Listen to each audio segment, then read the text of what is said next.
Welcome to the Rising Entrepreneurs Podcast, where we feature top founders and entrepreneurs and their journey. Now, let's get started with the show. Dr. Jeremy Weiss, founder of InspiredInsider.com, where I talk with inspirational entrepreneurs and leaders. Today is no different. I have Eric Berman, SpeakeasyMastermind.com, Brandetize.com, Celebritize.co. And Eric, before I formally introduce you, I always like to point out other episodes of the podcast people should check out. This is kind of a combination of a top giver series. Like when I meet someone, Eric, I'm like, this person is just a true giver of a human being. And when we first talked, I'm like, I went back to a couple people, I'm like, Eric is amazing. And he reminds me a lot, and which is not shocking, of David Gonzalez as part of the Top Giver series. And he's messaged me about you, Richard Walker, Dan Cashel, Ian Garlic. I did a AI interview with Joe Polish. It was not Joe Polish, it was his AI clone, actually. But he's part of the Giver series as well. And also, this is part of the Top Agency series. I've had a lot of digital agencies on the podcast talking about their journey. Kevin Hurrigan comes to mind. He started an agency, and do you know Kevin? I know Kevin. Oh, cool. Good people know good people. Kevin's amazing. Good. He started his agency in 1995. And so you probably knew each other back then, because I know you had an early startup in the .com area, but just one of the nicest human beings. And he talks about the evolution of the agency world, the internet, and business since 1995. So how do you guys know each other? Through a mastermind, actually. It was an agency mastermind. There you go. Yeah. It's all about, and we'll get into Speakeasy Mastermind as well, because I know you are all about community. So anyways, check out those episodes. Before we get into it, this episode is brought to you by Rise 25. At Rise 25, we help businesses connect to their dream relationships and partnerships. We do that by one, we're an easy button for a company to launch and run a podcast. We do the strategy, accountability, and the full execution. Number two, we're an easy button for a company's gifting. So we make gifting staying top of mind for clients, partners, prospects, even staff from a culture perspective. Simple, easy, and affordable. Just give us a list of the addresses. We do everything else. And it's not like there's like a one-off gift. We like to send a campaign of gifts. So think 3 gifts a year for 5 years type of thing. So for me, and Eric is much the same, the number one thing in my life is relationships. I'm always looking at ways on how I can give to my best relationships. And I found no better way over the past over 15 years to profile the people I admire and share with the world that they're working on the podcast and send them sweet treats in the mail. So you can go to rise25.com or email support@rise25.com. I am really excited to introduce Eric Berman, serial entrepreneur, as I was mentioning. He's founder of Speakeasy Mastermind. Speakeasy Mastermind is a global community of growth-minded entrepreneurs. They're focused on marketing, sales, and business development. He also runs Celebritize. It's celebritize.co. They partner with top influencers to build and scale businesses that monetize their audiences, right? And he's going to talk about some examples around even someone with 6 million followers and what do you do with that?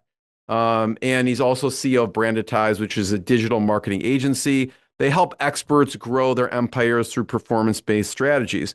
One of my favorite stories, which hopefully he'll tell, is one of the ways he started in this is he offered his services for free. Okay. I love that approach. We'll talk about it. Over the years, they've consulted with, you name it, ClickFunnels, Club Med, Phoenix Space, Troy Capital Partners, and many, many, many more. So Eric, thanks for joining me. Wow. Well, that's an amazing introduction. Thank you so much for having me. I'm excited to be here today. It's just the truth. So why don't we start off with Speakeasy Mastermind? Because we're going to kind of go in reverse, right? Yeah. But like it comes to Speakeasy Mastermind, what you do, I'm going to pull up the site. So if you're watching the video, you'll see us poking around there, but talk about Speakeasy Mastermind, what you do there. Yeah. So, I mean, really this actually, the quick backstory of that is, and I'm kind of weaving in all the different worlds I'm playing in, having the agency Brandetize, one of my first big clients that I got was Brian Tracy. By that, you sort of teased it by, I was a big fan of Brian's. He's in the same city of mine in San Diego. And I got introduced to him and he said, I need help with this internet thing. We're talking 2001, of course.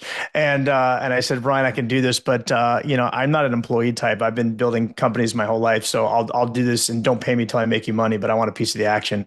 He said, Eric, you're my kind of guy. I love that kind of personality. Let's go. So that was, it's a no-brainer offer and delivering value first. Yeah, like, and I always even encourage people. I'm like, God, it's so easy. If you have the cojones and the ability to do that, like, why not? If you really know you could do something pretty quickly, and that's a whole. I could spend 20 minutes talking about what to look for, not look for down that path, but we might not have time for that today. So Go now, ahead. I mean, what were you like? Give me an example of what you mean by that. well, What to look well, for, not well, look for. because I mean, even in our agency now, we still will partner up in a way which we're taking a piece of the back end. But the lessons were, and we learned this early on when I started doing this, and we went beyond Brian Tracy. We just thought, oh, this model worked for everybody, so we just started offering that to everybody. And we're like, oh, this ain't going to work all the time. And so now we essentially say we have 4 steps before we get married. Brian and got married right away, but that was because he had the things, and I already, without even knowing, he already had the things, and the 4 things I look for, I say, tell clients, hey, let's date before we get married. 4 things I'm gonna look for before we go all in and be performance. Number 1 is, do we like each other? And that seems obvious, but I call it the quick cell phone test. When somebody calls your phone or texts you, do you get energy, or do you basically say, "Oh my God, I don't want to talk to the person"? So that's number 1. Do you like number 2 is, do you like the product? Like, are you selling stuff that you really get excited about? Is it just nonsense and BS, or is it really making an impact out there that you're going to want to be, really leaning into? That matters. Number 3, and those are sort of like, sure, those are the obvious, but you really need to think about that. Number 3, I like to say, is, do we know the real numbers of the business? Oftentimes you'll run into somebody, like, and almost every time they're trying to sell you, oh, we're amazing. And, we're doing, X thousand dollars, a business, and we're on pace to do blah, blah, blah. I'm like, okay, well, let's see the numbers look like. And, oh, you're bragging about the 1 month you had that you're multiplying by 12, and that's now your business. Which, isn't necessarily what we're on a run rate of XYZ, and that run rate was based off. So what are we really at? Yeah. So let's understand, where the true numbers are. And then last but not least, can you actually scale it, and can you make an impact? So yeah, maybe the business is doing well, but do I have the skill set with me and my team to look at somebody and say, you know what? Let's say I have been working on a retainer or small basis. You've been paying me 5-10 grand a month. Is it worth me doubling my labor and staff, because I'm going to take where we're at now and really go above and beyond that? And the answer is yes, and all those things. Then it's a lot easier to make that offer, and even making it more of a no-brainer offer. Once you have that, to say, all right, we're here, we're at this number, making this number, over the last 6 months, we'll just take a piece of what we build. I mean, how does somebody say no to that when you're like, okay, this is money you wouldn't have had, so you in or out, and don't pay me until I get you there. Each one of those steps is, like, I find in my life, each step I have is because I made a mistake somewhere, and so that gets added in as like a step. That's right. So are there any good stories? And okay, we have to like each other, we have the product, do you know the numbers and scale it? What would be a good story? And first of all, do you have a book coming out on this or anything? Because there should be a book on how do you do performance marketing, and these are the 4 steps. Maybe that'll be book 3. I got 2 other topics ahead of that, so I'm actually going to be off next month to work on my first book through a workshop, and that's going to be more on kind of the conversation of your network. Your net worth is network. Your net worth. Sorry. I always get this wrong. Your network is your net worth. I got to learn how to say it before I write a book around that. But yes, that would be sort of the, it just won't be the title. You'll have a different title. Something around that. But yeah, we could get into that. Going back to your first question, when I'm going to try to slowly close the loop on that and get over there. But, having started working with Brian Tracy, quickly met other thought leaders. One in particular, his name is John Assaraf, really well-named guru out there as well, who's also in San Diego. And we were doing JVs together. And he said, hey, Eric, all this stuff you're doing with Brian, I'd love to learn what you're doing, and why don't we share what we're doing? Why don't we get together and just mastermind and really just help lift each other up? And that was the first time that I kind of really got exposed to that deep level of, you talk about it, but what does that really mean? And so he said, well, let's grab Mike Koenigs and Darren Hardy. And, these are all, Mike's was a marketing legend, and Darren Hardy, who now he was running Success Magazine, is now a huge thought leader in his own right. He had written Compound Effect and a bunch of other books, and a couple other guys in San Diego. So we had to do this dinner meeting, and 5 guys. Everybody was considered sort of gurus, or got paid a lot of money for their time on stages and all that. And we sat out in a room, had some dinner, and we were just opening up the playbook, like what worked. And what I found interesting in talking to other people since then is the industry we're playing in. It's like, wait, so you get people who you're sort of competing with to get around and share secrets. Like, what is that? That seems so weird and foreign.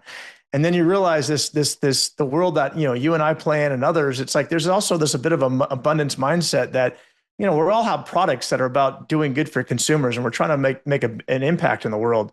And if my consumers are going to buy from me / Brian Tracy, Well, then why not offer somebody else? And at the end of the day, they just need help. And if my product doesn't deliver on that, I got my own problems to deal with. But at least let's serve that client. And so there was never this concept of hiding behind your secrets. It was always let's get out there and let's be better together and have those conversations. So there was 5 of us that quickly turned to 8 to 10 to 15 to 20, and no longer could we have meetings in restaurants because we were getting interrupted about, can I pour you some more water, and can I bring you something else, and can I take your order? And we're like, wait, we're like in a really good flow state. Can you like go away for an hour? And that just felt awkward. So we went back into houses and offices, and then guests would show up from different cities and say, well, can you do this, in my city over here? And I ignored that for a while, but really what the magic was the way about we organize these dinners and the flow and the conversations and the meat of the content to really make it worth people's time to show up month after month. And for me, looking back in hindsight, I realized sometimes we all have a natural skill set that we're good at, and you call it, whether it's the genius matrix, and you say, what do you love to do and you're good at? Sometimes we realize these are just natural to me, but others look at you and say, wow, this person's a genius. In hindsight, and because I've been told this, and I don't like to sort of say like, talk about the things I'm great at. This is just what I learned through conversations, is I had a really natural knack for being able to wrangle entrepreneurs. I happen to be more of the organized entrepreneur, the high follow through entrepreneur. And I think John Assaraf kind of detected that early on and said, Eric, let's get these, almost like Eric, you organize. It's almost like he just instinctively knew. And sure enough, I was the guy that always said, all right, let's go. Like everybody, this meeting, who's in, who's out. And it just ended up being my mastermind group by sort of default to keep it going. Those conversations were so impactful that how much we were learning and growing together about like what's working in your business and can you make an introduction, and just knowing this group is there for you. You hear the concept of, sometimes you'll hear the concept, it's lonely being an entrepreneur. And at first I heard that, I'm like, I'm an extroverted guy, I'm not lonely. And then I realized what it really meant.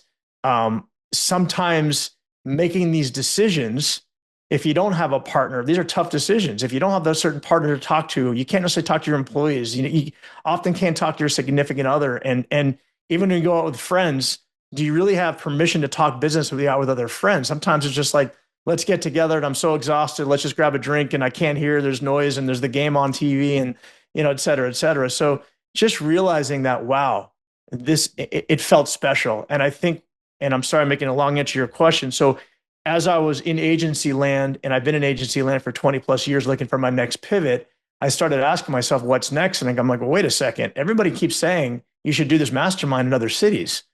And I ran some numbers and I'm like, well, wait, okay, well, if I can repeat this formula, this is a really interesting business model out there. Obviously, there's other groups out there in this world. And I have been a member of EO, Entrepreneur Organization, forever, who has a successful model. Why couldn't I take a page out of that playbook, keep what I love about EO, and then add all the elements I loved about this and build out something there. And there we have the Speakeasy Mastermind was born.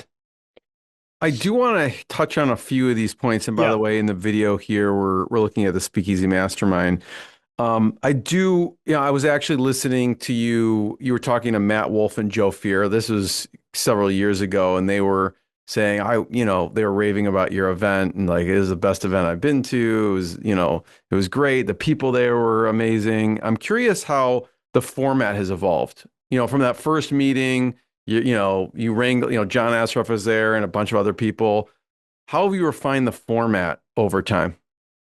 That's a great question. And it was one of the struggles, is figuring out really how to do a format, because it became just sort of natural and organic. People would show up, but there was such familiarity with the people in San Diego that I realized as I expanded, I the first couple of years, it was just really interesting grind. I'm like, oh my God, my mind needs to go to massive SOP mode.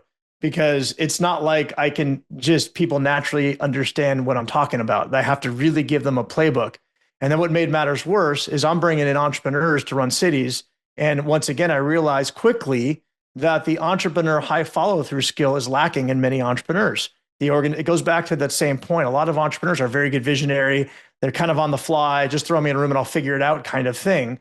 And I'm out over here trying to push SOPs. And there's a little bit of a conflict. And that sort of had me initially in the early on, why I even had some cities come and go, is, I had, Mark Winters on and then Gino Wickman on separately. And then if people know, they wrote Yeah. Rocket Fuel together, and it's the visionary integrator, Yep. and maybe everyone needs to take an integrator score or whatever. I'm not sure. I think he sold Rocket Fuel at this point, but yeah, I totally hear what you're saying with that. It was so just A learning different what it skill takes, set. a different skill set, and saying, okay, well, if you are this person, you need to be paired with this other person. Like we can't launch unless these things are there. So a lot of that stuff sort of happening. But to your question, how it's evolved, I think it was just a lot less. Hey, I'm going to free flow content this month, and we're going to talk about these topics. And what we used to do is we go around the room, and everybody sort of takes a turn. They already knew what to say. To okay, I need to actually have real framework for how these meetings go. First session, we have dinner, then we do introductions, and then we have a presentation or a topic, and then we have some roundtables, and then we have a hot seat, and then we, do housekeeping. And that's like, there's like literally like 6 sections of our meeting, and I have to rinse and repeat. And as much as you put it out there, sure enough, people still aren't following the formula. So now I'm like, okay, now I got to like fly them to San Diego and watch a meeting, or I got to have somebody look in. It's just insane how these are all obstacles. And every time I get frustrated, and then I turn around and say, okay, this is good. This is another moat in the business and making it more difficult for others to model what I'm doing. Because it's not easy. It's freaking hard to take that model and just rinse and repeat. I'm curious, you mentioned, SOPs, okay, and I feel like sometimes I'm the SOP police, which Yep. I don't mind actually. I'm curious what you use to format them, house them, tech. I mean, maybe it goes into kind of the tech stack, but I remember I had the founder of Sweet Process on, and we use Sweet Process to Yeah. just keep in one place. And I want him to come talk about, but it's just so important. I feel like as standard operating procedures in general. And then I had a D Clevitt who talked about how do you, put these on hyperdrive? Because for me, it's about productivity. Like if I can, you know, create a process, that I could be more productive. So I'm curious, how do you handle the SOP world? Yeah. Well, for this business with my city leaders, it's painful because it goes back to the same avatar. Like I have like a playbook on a Google Doc. Does everybody read it and study it? Probably not. They might have glanced at it. It's just the same routine. They're going in there and just saying, I'll figure it out as I go. And I try to show them the playbook. So me, honestly, the playbook is, unfortunately, it's a lot more. I got to really just get on the phone with them and walk them through a few times until they get it. It's weird. So technically, I do. I mean, to answer your question, it's technical basis. I have Google Docs. We all use Circles, our platform, and we for that we have things pinned. So they have reference guides. But with my avatar and the leaders, I could have playbooks up the butt. But it's like anything else. Like how many entrepreneurs running companies, they all intuitively know they need to build SOPs, but how many of them actually never even go in their own SOPs? Yeah, there's an accountability for sure. I mean, like I Yeah, know how to work out, but I hire a personal trainer because they make that's sure right. I do it, and I That's do it right. right, and I do it harder and more frequently. So I get Yeah. it. What about from the agency side, from Brandetize? What does the tech stack look like there? What kind of tools and software do you Yeah. use? Teams using, I believe, I mean, it's changed over time. Obviously from Google Docs then we went into Asana for a little while. Now we're out of that. And now as far as a lot of SOPs, there's some on Notion and Coda, have been 2 different stacks we've used internally, still some of the Google Docs back in various file folders and all that. What made you decide to expand? I mean, you have this amazing core group starting in San Diego. Where was the first expansion and why? You mentioned his name, DG, David Gonzalez over in Austin. So it was Alex Bandosian in Scottsdale and David in Austin. And it really was because I wanted to test the model out. And I knew those guys well, and I knew they could bring a group of founding members to help test out the model.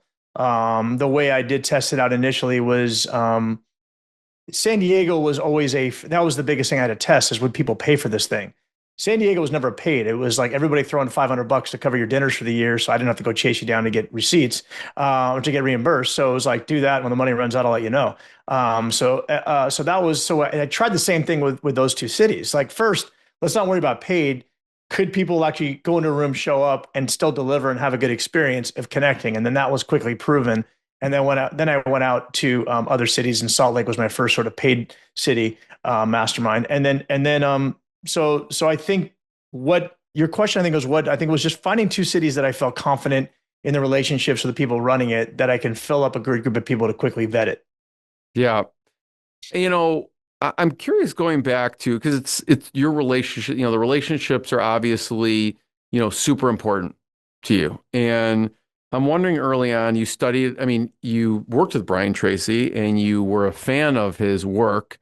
I'm curious, who other works are you a fan of back then and now from Yeah. like a resource perspective? So if we want to, we're bumping and jumping around the timeline, but my first company right after college, I went to UCSD in San Diego, and then immediately, I didn't do what most people did, which was to jump in heavily recruited, jump in that first company. I said, and this is also, I look back and said, I guess I was always meant to be an entrepreneur. When do you really know you're that entrepreneur? I mean, I can go back and even, go trace my roots behind that and say, oh, okay, I guess I did have some sort of things back there, but first guy I ran into, a buddy of mine's like, I'm like, what are you up to? He's like, oh, I'm doing this thing. I met this guy, Michael. You should meet him. We're doing this really cool idea where we're going to do this. And I'm like, that sounds cool. I'll come meet him. And next thing he told me the vision. I'm like, it's great. I'm not doing anything right now. Where do I sit?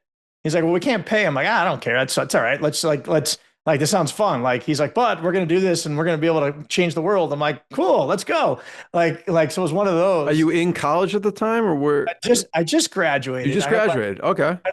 Did the Europe trip post-graduation, had like 3 jobs, saved up, that plus my bar mitzvah money. I had a good, like maybe 15, 20K in the bank, after college. I'm like, all right, well, this could last me a while. I'm living off $1,000 a month back then. Somehow crazy. Hostels are cheap in Europe. I remember going, it was like $8 a day. I'm like, okay. Yeah. It was fun. So I'm like, God, what was the question? If I forgot the question. Oh, you were just saying right after college. And so, oh, right. Yeah. You met this person and I'm like, okay, I'm going to do this. Yeah. So I said, I'm going to do this. And then, we started building this startup. 3, 4, 5 of us turned into 15, turned into 50, turned into 400, having raised $100 million. And I thought I was going to be retired at 28. And then the first stock market crash. Wait, what happened. was the vision that sold you, Eric? Like, it was, and I remember your question. I'm going to get back to who else I listened to, and I'll answer that, and then I'll answer your other question. So, we used to lock ourselves in the room every morning at 6 a.m. and we listened to Brian Tracy or Tony Robbins. And then by the way, if you were late by a minute, you're on the breakfast board and you had to bring breakfast. So like we were committed to like you talk about accountability for each other. So 6 to 7 was learning from Tony and Brian. And that's also where I got fascinated and said, one of my future give backs, I'd like to be able to give back to is the world of education and seeing that. And I think it's happening organically anyway, of this AI world and the access to content and thought leaders, I think is just so out there. It's awesome. But I think just all the things you never get taught in school, I was learning this way. And I was like, wow, this is amazing and powerful. The vision to me was, the initial play for this company was called collegeclub.com. And it was really the first Facebook before there's any social media out there, was that if you could capture the college student using technology, that was the most coveted demographic by advertisers. And the visionary had this way of using tech. What was around at the time? Like, what was the social media? I was not going to go down that rabbit hole, but to give you a little taste. So imagine, this is pre-browser, everybody, but imagine your telephone was the browser, and when you're scrolling around, the way it was is you get a college voice box. So welcome to College Club. For 1, hit groups. For 2, hit sports. For 3, hit movies. For 4, hit weather. And so you were literally getting information by pushing buttons. For 1, groups, press 1, sororities, 2, fraternities, 3, this group. And so what would happen is you would join groups and you get access to information, and then you would be on this group listserv. So if you're in a fraternity, trust 1 for this fraternity. And the next thing you know, you can actually send messages out to your entire group of 50 people through the phone, through this voice box. Now, this seems so crazy, but there's no tech back then. It was like you had to call people. What year are we talking? I'm dating myself. I am 54, everybody. What year are we talking? I graduated college in 93. So this is 94, 95, 96. We were walking around with pagers. You had your cell phones were just, they were coming out, but it wasn't like, barely. Like, I think I was the last sort of phase of, I didn't really have a computer through school's word processor. I was finishing my classes up. So this you were too ahead of your time. Too ahead of your time. We were. So, well, we did this, and all of a sudden when the internet hit and the browser, it was like, holy shit moment. let's move everything to the internet. So when Netscape happened and that all thing went crazy, we're like, oh my God, the vision's now going to be this computer. Let's be the first. And so we started doing all the stuff through the internet and saying, hey, if we could get the college eyeballs through the internet, so ultimately, fast forward, we were the number one website of the college demographic back in 2000. We were the 40th biggest internet site on the internet. So, I mean, that's the kind of growth we had in that demographic, which is why we were set to go public, 2 months away from going public. And all of a sudden, boom, implosion happens. And I thought I was going to be ready to go and done. And then you lose everything. So that was part one of my life. What was your role there? I was essentially the COO. I mean, the title, I was operating as the number two guy behind the visionary. The window dressing title, because you have to do window dressing, all these things you learn when you do a filing, was I didn't have the experience. So we had a president come in who we kind of like put off in the corner and did some things. But I was sort of the number two guy. So my title ultimately was like general manager, just some kind of general title. And it was just weird because I remember like having to manage people that were like 15 years older than me, way more experienced. But it was just like I knew the inner workings of the company and the culture and all those things. And then, when it all imploded and you lost, essentially could have been retired, I always look back and say, it's a lot easier to lose money I never had, having start from nothing, and it was all on paper. So it's like, but what are you going to, you can't take away my experience. Like you can't, this 7 years working 7 days a week, sleeping in the office constantly and having no life from 21 to 28.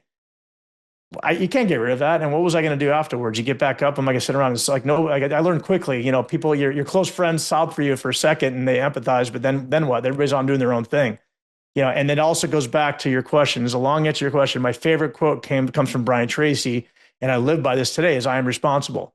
And so like, I love that quote. And under everything I said, I'm responsible.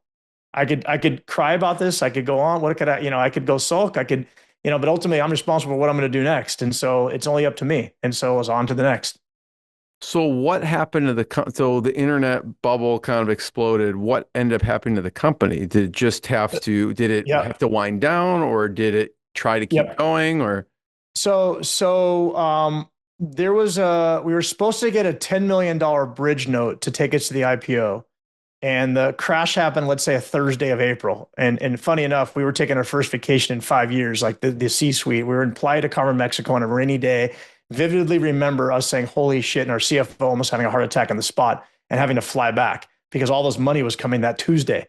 They shut the doors. We were burning $2 million a month. So again, let me take our listeners back to the little history lesson. Back in that day of internet heyday, when it was the first internet companies, all the VCs would come in and say, here's a pile of money. Don't care if you're profitable. Spend, market share, get as many eyeballs as you can. We'll make the money later.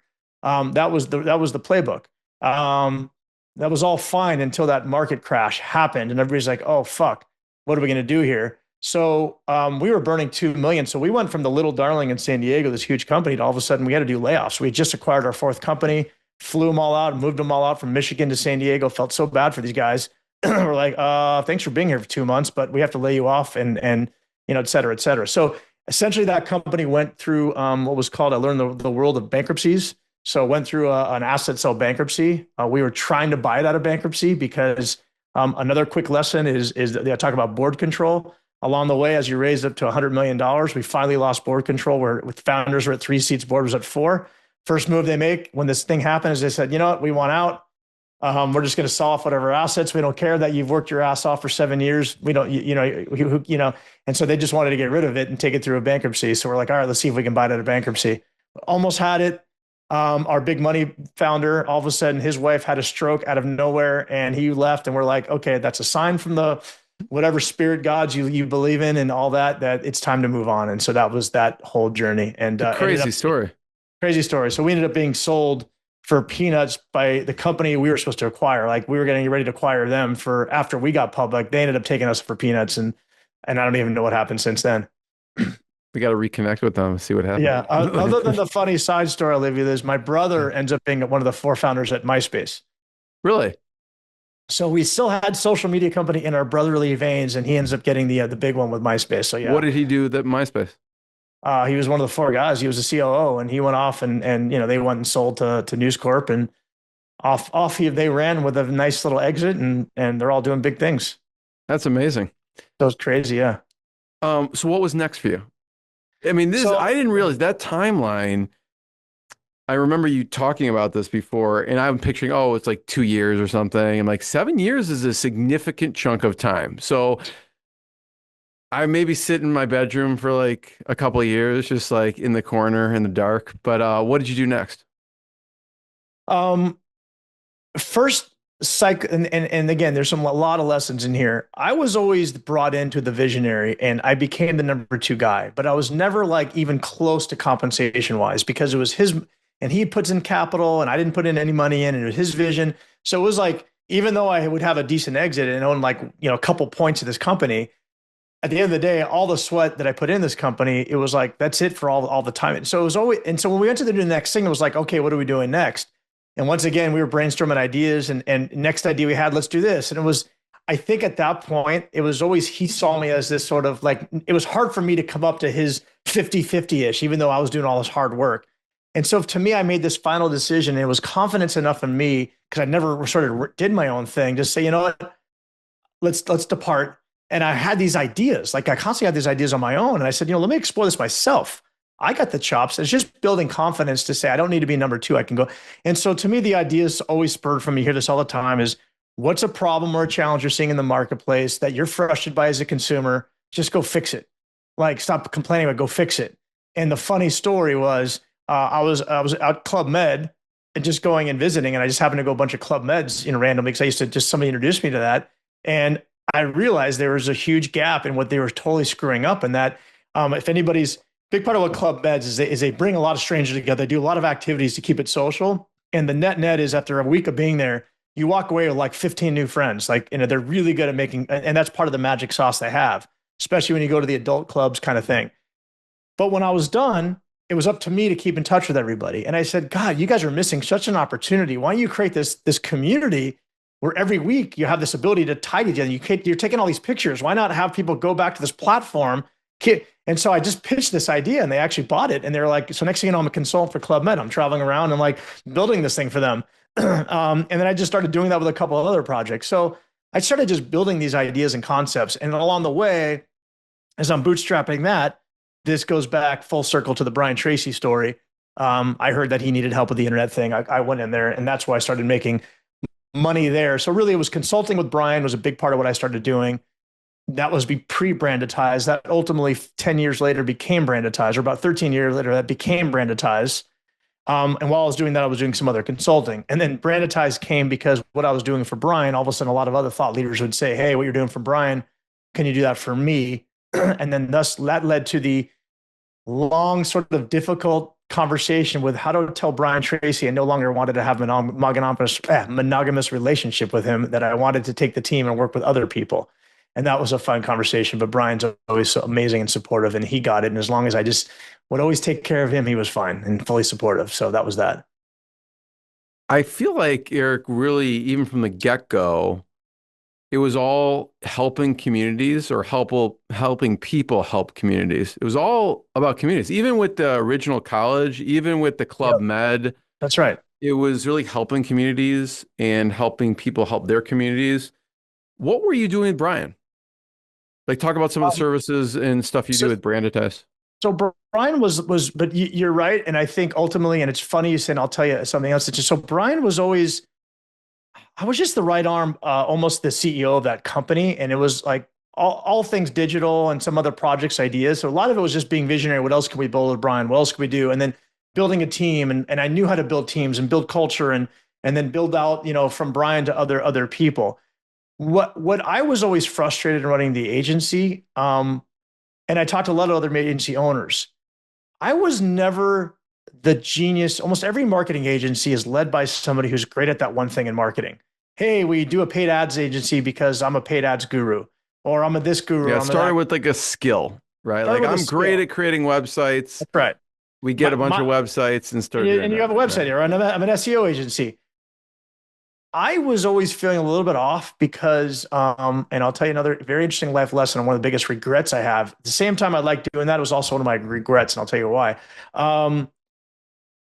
I was good at building a company, and leading a team and taking an idea and having a vision and high follow through and executing on the plan. So I was building Brian a nice business as well as other people, being an agency. And what did I do is we just build them, and then I'd hire people to do the specific things that needed to get done, and I'd oversee that and just keep growing.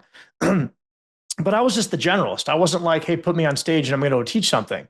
So I think for me, and looking back, I was lacking that. Something was missing for me in my life for a long time, a long period of time. So the two things I think, looking hindsight, what I wish I had done better was putting myself in a position where find that thing that I'm really good at and find that way to play in that game if you're an entrepreneur. I'm finally now there in the world I'm playing with, and stuff we'll talk about, or we're talking about Speakeasy. And the other thing is I felt like I put myself in a position where I was kind of complacent and I was making enough money to have a decent lifestyle, but I feel like, and everybody has their own definition of success. I get that. A lot of people would say, gee, Eric, you'll have a nice home, you do this, but like in me, I'm like, no, I need to be doing way more. And I feel like I was always playing in the wrong sandbox. And a mentor of mine, a good friend, Roland Frazier, everybody, a lot of people know him. And he said, you can check out the episode. I did one with Roland Frazier. It's fantastic. Yeah. He's amazing. We were just texting the other day. He goes, Eric, he goes, I see what you're doing. He's like, dude, you're climbing the wrong ladder. Like, it's just all this work to go up, like playing in a world that was just, it was big in the thought leader space, but the thought leader space is minute compared to the rest of the world out there. And I watch other entrepreneurs and other people that are successful, and I'm saying, and they meet with me and like, I'm teaching them stuff. And they're like, damn, but I'm just doing this in a different world. So that was kind of like looking back. And now that I'm excited back to like why I'm pivoting, why I'm doing these different things it's like, I'm capped over in that world that I've been playing in. I need to start moving out. And so that's what's really been focused on the last couple of years is, happy to still serve those clients, and I will be there to take care of them, me or worst case, I'll make sure somebody's there to take care of them. But long term, there's a much bigger opportunity upside for me. What was the big regret then? Not doing something sooner, or? Yeah. I think, it's hard to kick myself too much. I think finding what I'm best at and playing a little bit more of that, number one. And I think also playing in an industry that I think has limited. I think our egos get in the way because we're just like, well, we can win. There's other people that have sold out their agencies and they're doing, why can't we get there? And yes, there's a path running agencies, the magic, the mythical, hey, get to 10 million, get to 12 million. You're now in the target of the PEs and you can get rolled up. And next thing you know, yes, they're out there. And I saw buddies start at the same time as me as doing that. So that was kind of the carrot that was dangled to me, but I just couldn't get there. And and just, again, I always look back and said, could I have done something different? So part of it also is, when he says you're climbing the wrong ladder, is part of that niche also? Yes, I think a lot of it was the niche and where I was putting efforts into. So maybe we talk about Celebritize for a second, because I know you serve different niches there. I don't know. I know you have an interesting dermatology example. So so if we compare Brandetize, thought leaders, there's only a finite group of thought leaders like Brian Tracy or Tony Robbins or John Assaraf, right? And so maybe talk about the dermatology example. Yeah, I mean, this is we'll talk about this the same pivot. I mean, if I'm good at running companies and leading and all that, and that's a skill set, and let's just say community building is a skill set, I already know I am at risk big time where I am today because of the focus word, doing too many things. And that's a whole other conversation of why the hell am I doing all this at once? Just go on at one. And that's a weakness I have of learning how to afraid to a little bit of FOMO on which way do I go. But, the community, when I'm doing that with Speakeasy and growing that out, and if I could build communities and continue to have success there and roll out to 100 cities, and, it's a nice, much bigger business with a bigger upside with passive revenue and ability to scale. So that has all the elements to say it's a lane that I'm playing and I'm really good at it. I could scale, I could build a machine. It's either could be a huge passive revenue or it could be sold off at some point. Now, the other side is, well, if what I was doing at Brandetize, how do I make that same machine that I've built more upside for me? And what I realized through a friend of mine who pointed out the world of celebrities, and celebrities can be obviously, there's different flavors of celebrity. You have influencers at different levels. You have true celebrities, movie stars.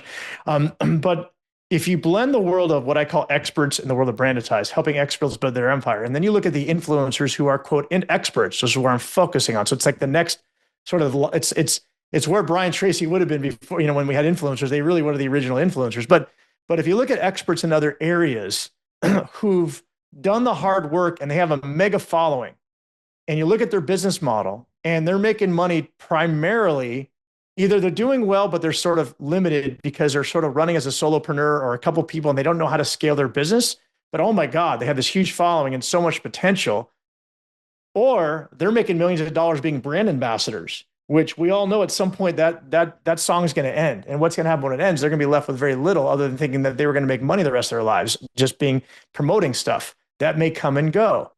So what my model is to say, let me find celebrity/influencer experts and come to them and build them a real business. And now the offering is, hey, Mr. or Mrs. Celebrity Expert, you've already made it over here. You're bringing a lot to the table, but look at all this huge gap of opportunity you have in front of you. What if I can come in and offer marketing, operations, vision, run the company, let you stay in the lane, maybe bring in capital if we need to bring in capital, and let's go build you a real asset and let's do it together.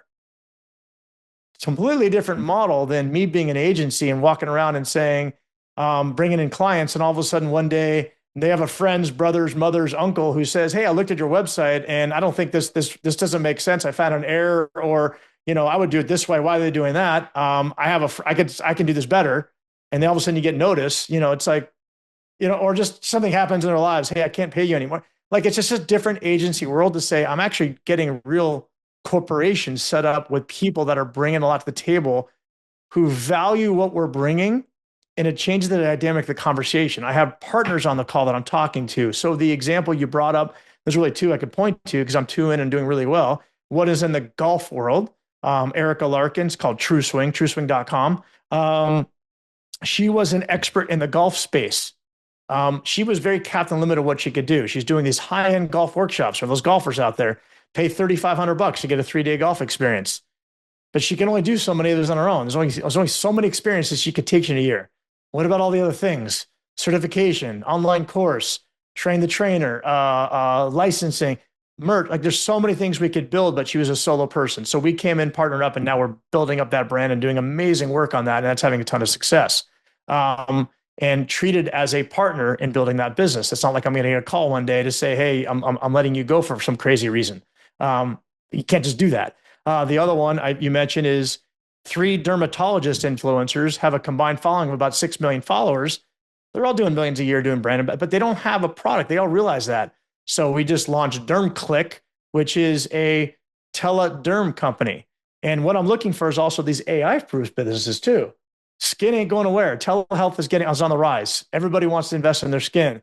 Influencers are out there. So whatever happens in the AI world, even though you may get AI to look at your skin, it's going to be a long time until somebody trusts that versus saying, I'm going to talk to the dermatologist who's giving me the, that kind of thing. I'm going to go online, click a button to get my prescription sent to me versus have to wait 4 months and see a dermatologist. So that's that model. Golf workshops. At the end of the day, AI, wherever it is, people are going to still want to get out of the house. God forbid, God willing, to go out and play golf and hang out with their friends. So I'm putting time and energy into that kind of model.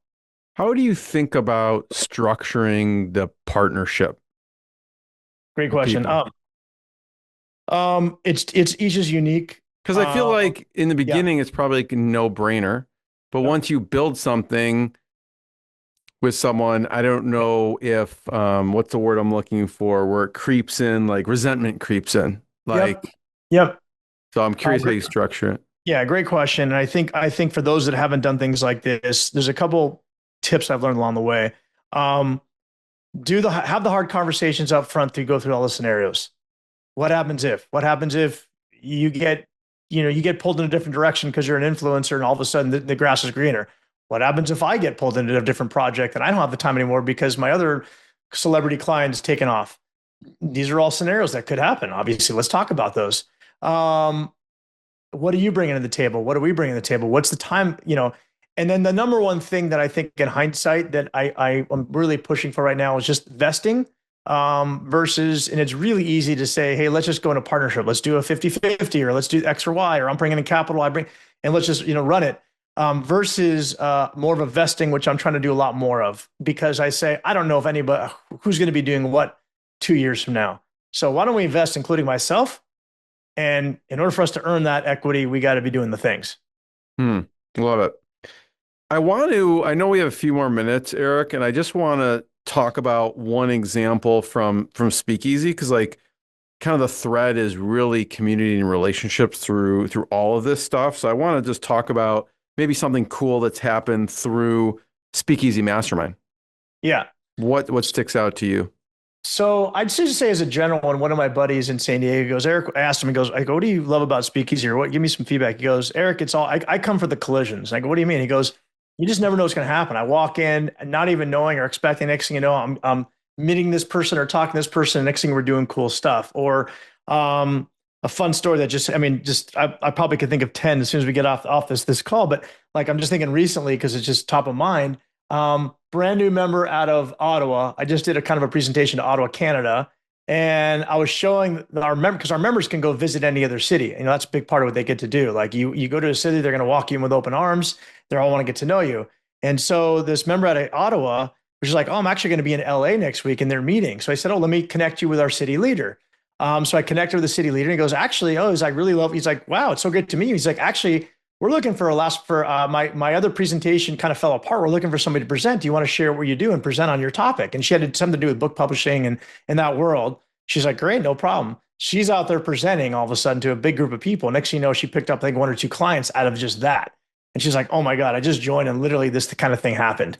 Another one of my members in San Diego was putting on these big mega events, and she was looking for others. And next thing you know, she connected with like tons of people right away. I just got Rhonda and saying, she's like, yeah, I did one post. I was looking for some team to help me build out my app. She's like, oh my God, I'm so excited. I got to tell you. She's like, I just talked to this guy over in Nashville, and he saw my post. He didn't even respond to it. He just called me directly on my cell phone. He's like, I can help you. And she's like, this is amazing. So it's just like, those kind of things are happening now all the time. And that's, to sum it up, that's my win. It's yes, there's money coming to me and all that. But honestly, I get more jazzed when I hear the story of 2 people that connected, and they are like talking about how great they love this mastermind, and they connected. And some of these people may not even know me that well. And they're just like, it was this thing that brought us together.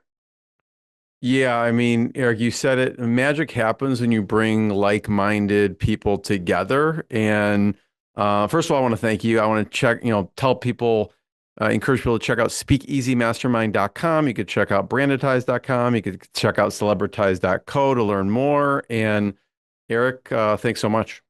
Yeah, thank you so much for having me. Sorry for rambling so much. Oh, that was great. The story, awesome. I can listen all day. Thank you. Awesome. Thanks. Thanks for listening to the Rising Entrepreneurs Podcast. This episode is powered by Rise 25. Please subscribe and check out future episodes.